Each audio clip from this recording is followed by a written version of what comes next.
Bonjour et bienvenue dans ce premier épisode d'Envahissante. Alors aujourd'hui avec l'équipe, on est en randonnée et comme d'habitude on se rend compte qu'on est entouré d'espèces envahissantes. Mais alors comment ces espèces sont-elles arrivées ici à Tahiti? C'est ce qu'on va tenter de vous expliquer sans plus attendre.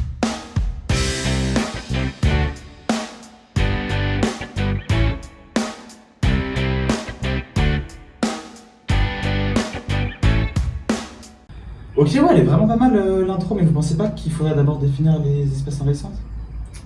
Carrément, tu nous fais ça?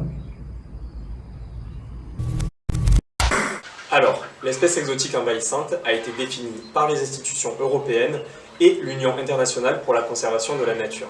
En fait, c'est une espèce qui est introduite par l'homme en dehors de son aire de répartition naturelle, et ce, de manière volontaire ou non.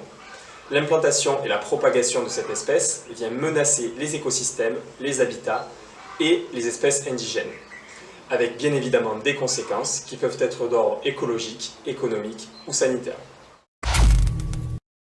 Bon alors maintenant qu'on a défini ce qu'est une espèce envahissante, on va pouvoir expliquer leur introduction. Mais pour cela, il va falloir revenir à l'histoire des îles de la Polynésie française et de leur peuplement. Les premières introductions par l'homme remontent aux premiers voyageurs, venus d'Asie du Sud-Est il y a environ 1000 ans. À bord de leurs pirogues, ils amenaient avec eux des plantes utiles pour l'alimentation, avec l'arbre à pain, le taro, le bananiféi.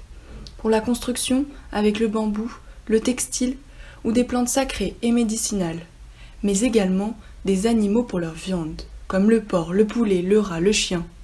Puis, l'arrivée des navigateurs et des populations européennes à partir du XVIIIe siècle a conduit à l'introduction de nouvelles espèces, volontairement pour l'alimentation, avec beaucoup de fruits, pour l'ornementation et involontairement transportées dans les bateaux. La colonisation amène avec elle les cultures de café, coton, canne à sucre pour l'exportation. Harrison Smith, un Américain passionné de botanique, introduira à lui seul quelques 250 espèces. Par la suite, et particulièrement ces dernières années, le développement des moyens de transport et la mondialisation accélèrent les introductions malencontreuses via les flux de voyageurs et de marchandises. Le bilan est tel qu'actuellement, le nombre de plantes introduites en Polynésie est estimé à plus du double de celui des espèces indigènes.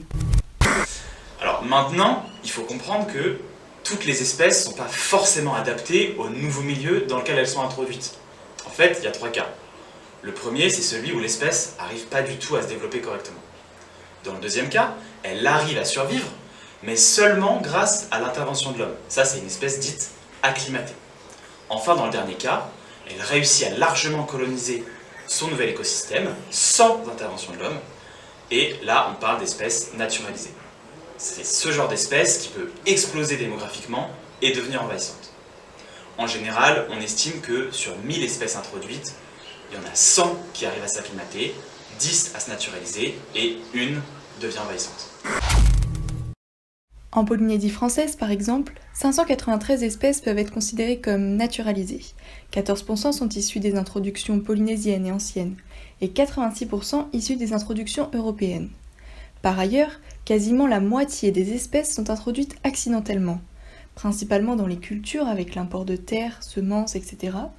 Parmi les espèces introduites volontairement, 43 sont introduites pour leur utilité, et 57% comme plantes ornementales, du fait principalement des Européens. C'est aussi intéressant de noter que certaines espèces sont introduites dans le but de limiter la propagation d'une autre espèce. C'est la lutte biologique.